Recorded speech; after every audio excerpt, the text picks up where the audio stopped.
Hello. Régulièrement, je reçois des messages ou des feedbacks de personnes avec qui j'échange physiquement dans la vraie vie ou par message interposé, qui me disent ça m'interpelle ce que tu dis, ça m'interpelle ce que tu partages, mais je comprends pas ce que tu fais. Aujourd'hui, j'ai envie de répondre à cette question-là et de donner des détails et de vous permettre peut-être de me connaître différemment, de manière peut-être un peu plus conventionnelle que ce que je partage habituellement.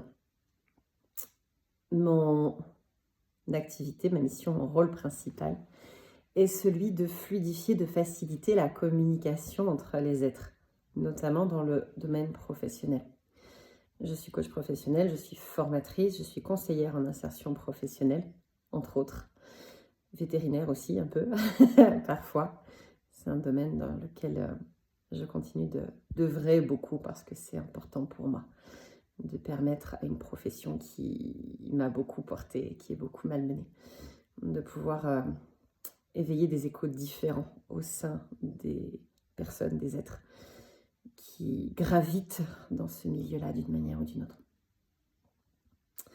J'ai 44 ans, j'ai 2 enfants avec qui j'apprends énormément dans un sens comme dans l'autre et qui ont été mes premiers mentors, mes premiers apprenants dans ce que peut être ou ce que peuvent être les modes de communication. Parce que pour bien communiquer, j'ai besoin d'être capable d'entendre l'autre. J'ai besoin d'être capable de ressentir l'autre, de le percevoir, pas juste de le comprendre et de comprendre les mots, mais de comprendre tout ce qu'il y a dans les mots, son environnement, son microcosme à lui. Et j'ai besoin de la même manière de me comprendre dans ce que l'autre éveille en moi, pour pouvoir faire la part des choses entre ce que tu me dis et qui me permet de te comprendre et de te répondre, et ce que tu me dis qui me permet d'être davantage au clair avec le message que je transmets ou que j'envoie. Je travaille aussi beaucoup aujourd'hui avec des personnes qui sont en transition d'une manière ou d'une autre, la dynamique du changement dans les entreprises notamment, et l'accompagnement du manager, du dirigeant, du chef d'entreprise sont des thématiques qui me parlent particulièrement parce que en échangeant avec l'exécutant, le salarié, on va lui permettre d'être plus à l'aise dans sa posture, dans l'espace qu'il occupe. Ça, c'est quelque chose que je fais depuis plusieurs années maintenant en tant que conseillère en insertion professionnelle. Je travaille beaucoup avec des demandeurs d'emploi. J'ai beaucoup travaillé avec des demandeurs d'emploi.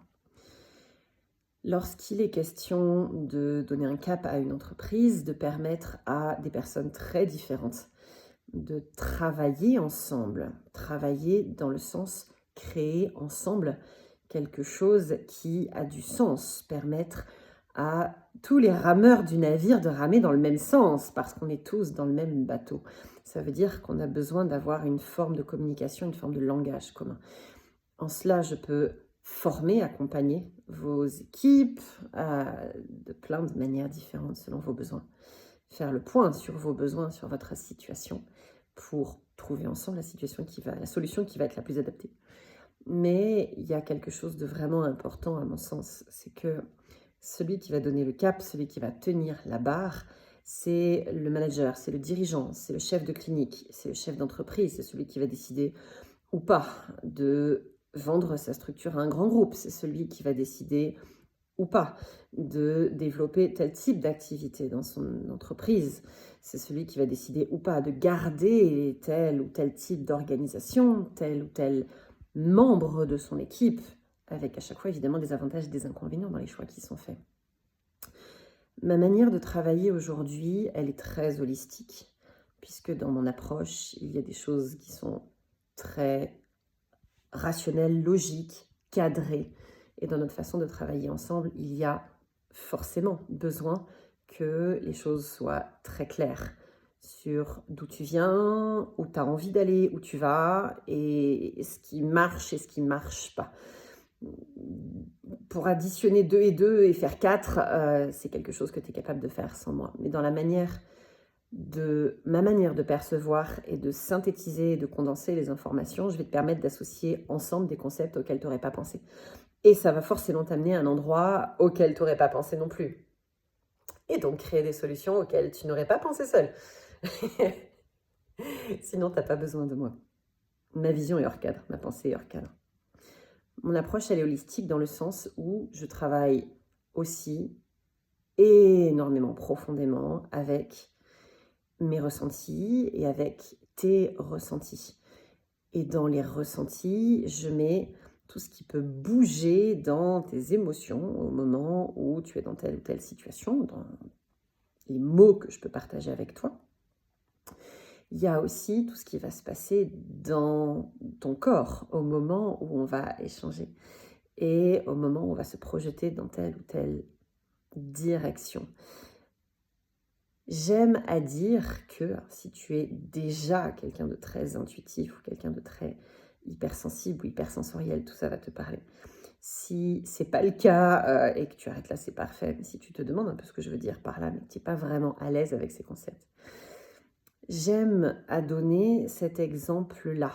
Si tu es clinicien et que tu observes 2 animaux ou 2 patients que tu vas examiner et qui vont avoir la même raison de venir te voir, le même type d'examen, il y en a un que tu vas peut-être vouloir hospitaliser, faire des examens complémentaires et l'autre où tu sens que ce n'est pas nécessaire. Et pourtant, à première vue, si tu observes leurs constantes et les données physiques, matérielles, mathématiques, il n'y a pas de grosse différence. Mais en même temps, tu ne fais pas la même chose avec l'un et avec l'autre. Pourquoi? Parce que parmi toutes les informations que tu as engrangées, celles dont tu as conscience, celles que tu connais dans tes apprentissages, dans tes expériences passées et le reste, et puis aussi celles que tu n'as pas eu conscience d'engranger ou que tu as engrangées dans d'autres domaines de ta vie et que tu transposes dans ce que tu es en train de vivre là, tout ça va se manifester, va se présenter et pour toi, ça va être une évidence. Si je te demande mais pourquoi, tu vas peut-être être capable de réfléchir en disant bah oui, il y a ceci, il y a cela, etc., etc. Et puis des fois, juste non, c'est ça, c'est évident que c'est ça. C'est évident que c'est ça parce que tu n'as pas besoin d'aller chercher toutes les informations et de justifier, de prouver pourquoi c'est ça. Simplement, tu le sais. Et ça, on n'ose pas forcément s'appuyer dessus, surtout quand on a un bagage très rationnel, très scientifique, très mathématique, très soignant aussi. Mais ça a une importance. Et remettre ça au centre de tes choix, au centre de tes décisions, au centre de ce que tu fais, te permet d'y aller avec beaucoup plus de sérénité, avec beaucoup plus de douceur vis-à-vis de toi, mais aussi vis-à-vis de tes collaborateurs, partenaires, clients et autres. T'apporte une manière différente de gérer, de solutionner les conflits, que ce soit dans tes équipes ou que ce soit avec certains clients ou sur certains projets. Et forcément, ça t'amène autre part, ça t'amène autre chose. Si je devais mettre des mots très corporate sur tout ça, il y aurait de la gestion de conflits, il y aurait de la médiation, il y aurait du coaching, il y aurait du mentorat, il y aurait du conseil, il y aurait de la formation. Je suis formatrice certifiée, j'ai accompagné beaucoup de jeunes ou de futurs diplômés dans différentes branches liées à la santé ces derniers temps. Il y aurait plein de choses. Il y aurait de la dynamique du changement, il y aurait de l'abord des systèmes complexes et du management dans les systèmes complexes, il y aurait de la communication non violente, il y aurait de la posture professionnelle, de la posture non verbale, paraverbale. Si tu as besoin de ces mots-là, on en parle en privé si tu veux, mais les mots n'ont pas d'importance. Ce que j'essaye de te faire passer là, ça va au-delà des mots.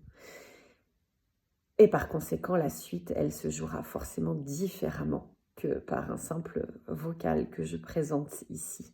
Ça va se jouer à travers ce que toi tu y entends, ce que toi tu as envie de venir y chercher et quels sont les besoins réels de ta structure à toi.